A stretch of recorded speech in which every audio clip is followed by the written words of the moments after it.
ನಮಸ್ತೆ, ಹೇಗಿದ್ದೀರಿ ಎಲ್ಲ? ಒಂದು ಪ್ರಶ್ನೆ ಇದೆ.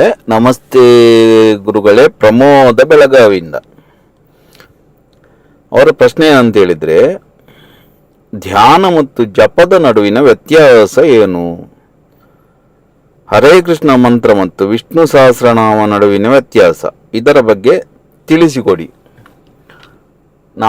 ನನಗೆ ಏನು ಗೊತ್ತಿದೆಯಾ ಅದನ್ನು ಮಾತ್ರ ನಾನು ಪ್ರಾಕ್ಟಿಕಲ್ ಮಾಡಿದ್ದನ್ನು ಮಾತ್ರ ತಿಳಿಸಿಕೊಡೋದು. ಪುಸ್ತಕದಲ್ಲಿದ್ದದನ್ನು ಗೂಗಲಲ್ಲಿ ಹುಡುಕಿದ್ರು ಸಿಗ್ತದೆ, ಅಥವಾ ಪುಸ್ತಕದಲ್ಲಿದ್ದ ಯಾರು ಬೇಕಾದರೂ ಹೇಳ್ಬೋದು. ಬಟ್ ನನಗೆ ಅದರಲ್ಲಿ ಇಂಟ್ರೆಸ್ಟ್ ಇಲ್ಲ. ಸೊ ಹರೇ ಕೃಷ್ಣ ಮಂತ್ರ ಆಗಲಿ ವಿಷ್ಣು ಸಹಸ್ರನಾಮ ಆಗಲಿ ನಾನು ಮಾಡಲಿಲ್ಲ, ಆದ್ದರಿಂದ ಅದರ ಬಗ್ಗೆ ನಾನು ಹೇಳುವುದಿಲ್ಲ. ಆದರೂ ವ್ಯತ್ಯಾಸ ಏನಂತ ಕೇಳಿದಕ್ಕೆ ಜಪ ಮತ್ತು ಸಹಸ್ರನಾಮದ ನಡುವಿನ ವ್ಯತ್ಯಾಸ ಏನಂತ ಹೇಳ್ಬೋದು.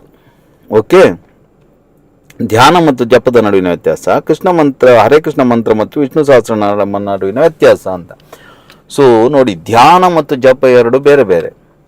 ನಾನು ಹೇಳ್ತೇನೆ, ತುಂಬ ಕ್ಲಾಸಲ್ಲಿ ಎಲ್ಲ ಹೇಳಿದ್ದೇನೆ ಮೊದಲು. ಜಪ ಅಂತ ಹೇಳಿದರೆ ನಮ್ಮ ಬ್ರೈನಲ್ಲಿ ಬೇರೆ ಬೇರೆ ವೇವ್ಸ್ ಇದೆ.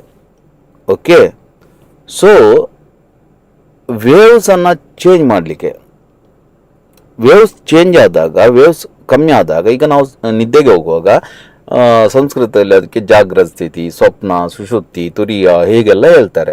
ಅದೇ ಇದರಲ್ಲಿ ಬೀಟಾ, ಆಲ್ಫಾ, ಗಾಮಾ, ಥೀಟಾ ಇದೆಲ್ಲ ಬೇರೆ ಬೇರೆ ವೇವ್ಸನ್ನು ಹೇಳ್ತಾರೆ ಸೈನ್ಸಲ್ಲಿ.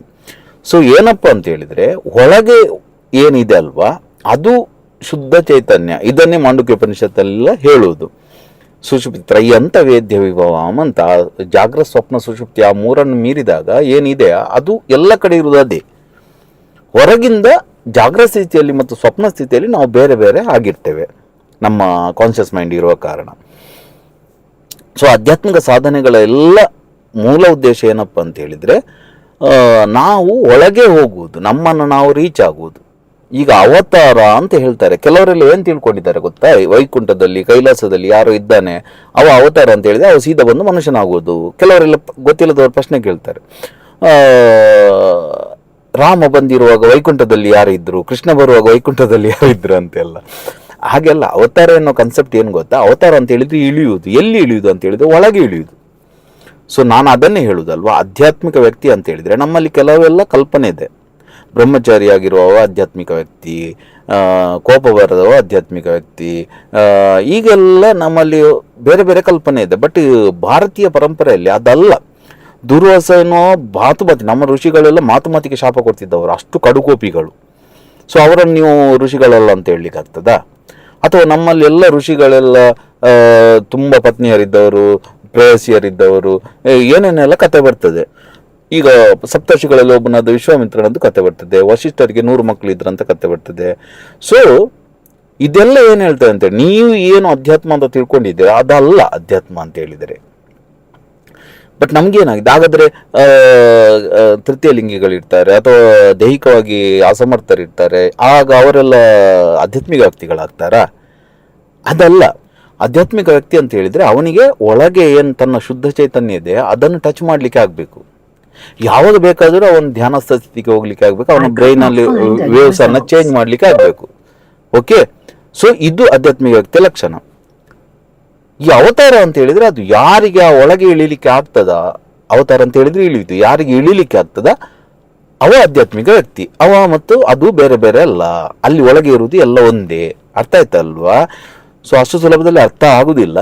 ಬಟ್ ಆ ಒಂದು ಕೆಪಬಿಲಿಟಿ ಯಾರಿಗೆ ಇದೆಯಾ, ತನ್ನಲ್ಲಿ ಎನರ್ಜಿಯನ್ನು ಕ್ರಿಯೇಟ್ ಮಾಡೋದು, ತಾನು ಒಳಗೆ ಹಿಡಿದು ಅಲ್ಲಿಂದ ಆ ಎನರ್ಜಿಯನ್ನು ಬೇರೆಯವರಿಗೆ ಟ್ರಾನ್ಸ್ಫಾರ್ಮ್ ಮಾಡ್ಬೋದು, ಇದೆಲ್ಲ ಆಧ್ಯಾತ್ಮಿಕ ವ್ಯಕ್ತಿಗೆ ಇರುವ ಕ್ವಾಲಿಟೀಸ್.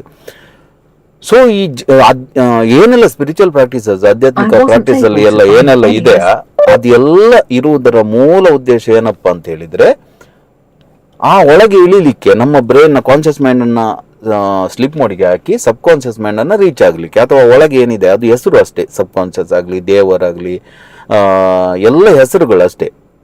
ಓಕೆ, ಸೊ ಅಲ್ಲಿ ರೀಚ್ ಆಗಲಿಕ್ಕೆ ಆಗಬೇಕು. ಅಂಥ ಕಾರಣಕ್ಕೋಸ್ಕರ ಅಂಥ ಇದಕ್ಕೆ ಬೇಕಾಗಿ ಸ್ಪಿರಿಚುವಲ್ ಪ್ರಾಕ್ಟೀಸಸ್ ಎಲ್ಲ ಇರುವುದು. ಅದರಲ್ಲಿ ಒಂದು ಜಪ, ಇನ್ನೊಂದು ಧ್ಯಾನ. ಅರ್ಥ ಆಗ್ತಾ ಉಂಟಲ್ವಾ? ಬೇರೆ ಬೇರೆ ಪ್ರಾಕ್ಟೀಸಸ್ ಇದೆ, ಬಟ್ ನಾನು ನೀವು ಕೇಳಿದ ಕಾರಣ ಅದಕ್ಕೆ ಹೇಳ್ತಿದ್ದೇನೆ.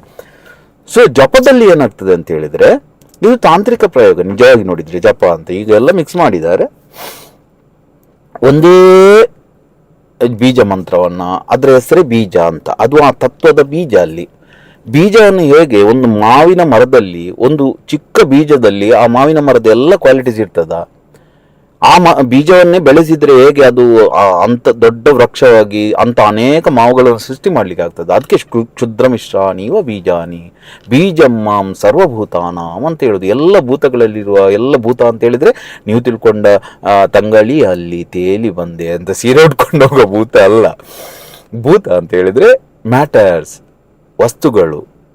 ಸೊ ಎಲ್ಲ ಏನೆಲ್ಲ ಕಾಣ್ತಾ ಇದೆ ಆ ಸರ್ವಭೂತಗಳಲ್ಲಿ ಇರುವ ಬೀಜ ಮೂಲ ನಾನು ಅಂತ. ಸೊ ಈ ಬೀಜ ಮಂತ್ರ ಅಂತ ಹೇಳಿದ್ರೆ ಅದು. ಆ ಮಂತ್ರಗಳನ್ನು ರಿಸೈಟಿಂಗ್ ಮಾಡೋ ಮೂಲಕ, ಪುರಶ್ಚರಣೆ ಮಾಡೋ ಮೂಲಕ, ಪದೇ ಪದೇ 10,000 ಲಕ್ಷ ಕೋಟಿ ಈ ರೀತಿ ಮಾಡುವ ಮೂಲಕ ಜಪ ಮಾಡ್ತಾ ಮಾಡ್ತಾ ಮಾಡ್ತಾ ಬ್ರೈನ್ ಒಂದೇ ವೇವಿಗೆ ಹೋಗ್ತದೆ.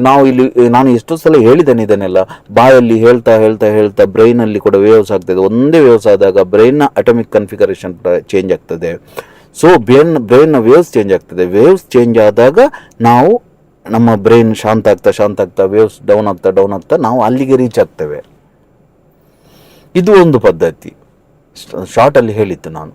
ಇನ್ನೊಂದು ಧ್ಯಾನದ ಪದ್ಧತಿ. ಧ್ಯಾನದ ಪದ್ಧತಿಯಲ್ಲಿ ಯಾವುದೇ ನೀವು ಬಾಹ್ಯ ಜಪ ಅದು ಇದು ಯಾವುದು ಮಾಡೋದಿಲ್ಲ. ಖಾಲಿ ಕೂತ್ಕೊಂಡು ದೇಹ ಮತ್ತು ಮನಸ್ಸು ಬೇರೆ ಬೇರೆ ಅಲ್ಲದ ಕಾರಣ ದೇಹವನ್ನು ಕೂತಾದಾಗ ದೇಹ ತುಂಬ ಚಡಪಡಿಸ್ತದೆ, ಕೈಕಾಲು ನೋವು ಬರಲಿಕ್ಕೆ ಸ್ಟಾರ್ಟ್ ಆಗ್ತದೆ, ಅಲ್ಲಿ ಇಚಿಂಗ್ ಆದಾಗೆ ಆಗ್ತದೆ, ತುರಿಕೆ ಬಂದಾಗೆ. ಸೊ ಈ ರೀತಿ ಎಲ್ಲ ಆಗ್ತದೆ. ಮುಖದಲ್ಲೆಲ್ಲ ಏನೇನು ಹರಿದಾಡಿದಾಗೆ ಆಗ್ತದೆ. ಸೊ ದೇಹ ಚಡಪಡಿಸ್ತದೆ. ಯಾಕಂತ ಹೇಳಿದ್ರೆ ಮನಸ್ಸು ಮತ್ತು ದೇಹ ಬೇರೆ ಬೇರೆ ಅಲ್ಲ. ನಿಮ್ಮ ಮನಸ್ಸು ಎಷ್ಟು ಡಿಸ್ಟರ್ಬ್ ಇರ್ತದೆ ಅಷ್ಟು ದೇಹ ಡಿಸ್ಟರ್ಬ್ ಆಗಿರ್ತದೆ. ಈಗ ಸೈಕಲಾಜಿಕಲ್ ಪ್ರಾಬ್ಲಮ್ ಇದ್ದವರೆಲ್ಲ ಪದೇ ಕೈಯನ್ನು ಅಲ್ಲಾಡಿಸ್ತಾ ಒಂದು ಕಡೆ ಕೂರ್ಲಿಕ್ಕೆ ಆಗುದಿಲ್ಲ. ಒಂದು ಕಡೆ ಕೂತಾಗ ಎಷ್ಟು ನೀವು ಕೂರ್ಲಿಕ್ಕೆ ಆಗ್ತದ ನಿಮಗೆ, ಅಷ್ಟು ಒಂದು ದಿವಸ 2 ದಿವಸದಲ್ಲಿ ಆಗುದಿಲ್ಲ. ಅದೆಲ್ಲ ಧ್ಯಾನ ಮಾರ್ಗ ಎಲ್ಲರಿಗೂ ಆಗುದಿಲ್ಲ. ಕೂತು ದೇಹ ಯಾವಾಗ ಶಾಂತವಾಗಿ ಕೂರ್ಲಿಕ್ಕೆ ಅಭ್ಯಾಸ ಆಗ್ತದೆ, ಮೈಂಡ್ ಕೂಡ ಡೌನ್ ಆಗ್ತದೆ. ಅದಕ್ಕೆ ಹೇಳುದು ಧಾರಣ ಮಾಡುದು ಅಂತ. ಧ್ಯಾನ ಮಾಡಲಿಕ್ಕೆ ಆಗುದಿಲ್ಲ. ಕೆಲವರೆಲ್ಲ ಏನು ಮಾಡ್ತಾರೆ, ಸ್ವಲ್ಪ ಒಂದು ದಿವಸ ಧ್ಯಾನ ಮಾಡ್ತಾರೆ, ನನ್ನಿಂದ ಆಗುದಿಲ್ಲ, ನನಗೆ ಕೂತ ಕೂಡಲೇ ನನ್ನ ಮೈಂಡ್ ಕನ್ಸಂಟ್ರೇಷನ್ ಆಗುದಿಲ್ಲ. ನಿಮಗೆ ಕನ್ಸಂಟ್ರೇಷನ್ ಆಗುದಿಲ್ಲ ಅಂತೇಳಿ ಧ್ಯಾನಕ್ಕೆ ಕೂರುದು. ಕೂತ ಕೂಡಲೇ ಕನ್ಸಂಟ್ರೇಷನ್ ಮಾಡಲಿಕ್ಕೆ ಆಗುದಿಲ್ಲ.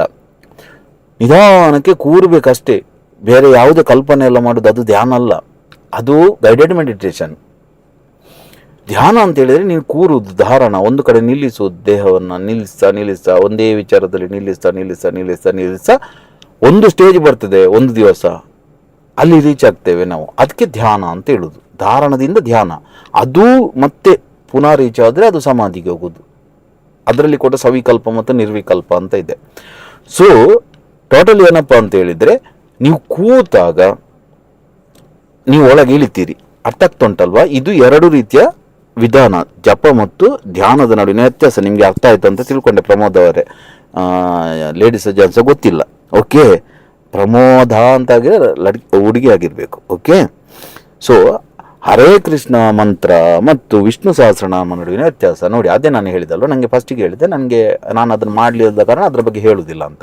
ಆದರೆ ಮಂತ್ರ ಮತ್ತು ಸಹಸ್ರನಾಮ ಬೇರೆ ಬೇರೆ. ಸಹಸ್ರನಾಮಕ್ಕೆ ನೋಡಿ, ಮಂತ್ರ ಅಂತ ಹೇಳಿದರೆ, ಬೀಜ ಮಂತ್ರ ಅಂತ ಹೇಳಿದರೆ ಏಕಾಕ್ಷರ ಇರ್ತದೆ, ಒಂದು ಅಕ್ಷರದಿಂದ. ಅನೇಕ ಬೀಜ ಮಂತ್ರಗಳನ್ನು ಸೇರಿಸಿದಾಗ ಬೇರೆ ಬೇರೆ ನವಾಕ್ಷರಿ, ಪಂಚಾಕ್ಷರಿ, ಈಗೆಲ್ಲ ಬೇರೆ ಬೇರೆ ಅಕ್ಷರಗಳಿದೆ. ಇನ್ನು ತುಂಬ ದೊಡ್ಡದಿದ್ರೆ ಅದಕ್ಕೆ ಮಾಲಾ ಮಂತ್ರಗಳು ಅಂತ ಹೇಳ್ತಾರೆ. ಸಹಸ್ರನಾಮ ಕೂಡ ಮಾಲಾ ಮಂತ್ರಕ್ಕೆ ಸೇರ್ತದೆ. ಅರ್ಥ ಆಯ್ತಲ್ವಾ? ಸೊ ಪ್ರತಿಯೊಂದು ಸಹಸ್ರನಾಮ, ಈಗ ಲಲಿತ ಸಂಬಂಧ ಮಾತಾಡೋದಾದ್ರೆ ಅದು ಪ್ರತಿಯೊಂದು ಅಕ್ಷರಗಳು ಕೂಡ ಮಂತ್ರ ಇದು. ಓಕೆ, ಬೇರೆ ಬೇರೆ ಪ್ರಯೋಗಗಳನ್ನು ಮಾಡಬಹುದು ಅದರಿಂದ. ಅದೇ ರೀತಿ ಇದು ಮಾಲಾ ಮಂತ್ರ. ಇದನ್ನು ಮಂತ್ರ ಅಂತ ಹೇಳಿದರೆ ಒಂದೇ ಮಂತ್ರವನ್ನು ಪದೇ ನೀವು ಜಪ ಮಾಡ್ತಾ ಅದರಿಂದ ಸಿದ್ಧಿ ಪಡೆಯೋದು. ಮಾಲಾ ಮಂತ್ರ ಅಂತ ಹೇಳಿದರೆ ನೀವು 1 ಸಲವ 3 ಸಲವ ಎಷ್ಟು ನಿಮಗೆ ಕೆಪಾಸಿಟಿ ಇದೆ ಅಷ್ಟು ಮಾಡ್ಬೋದು ನೀವು, ಅಥವಾ ದಿನಕ್ಕೆ 1 ಸಲವ.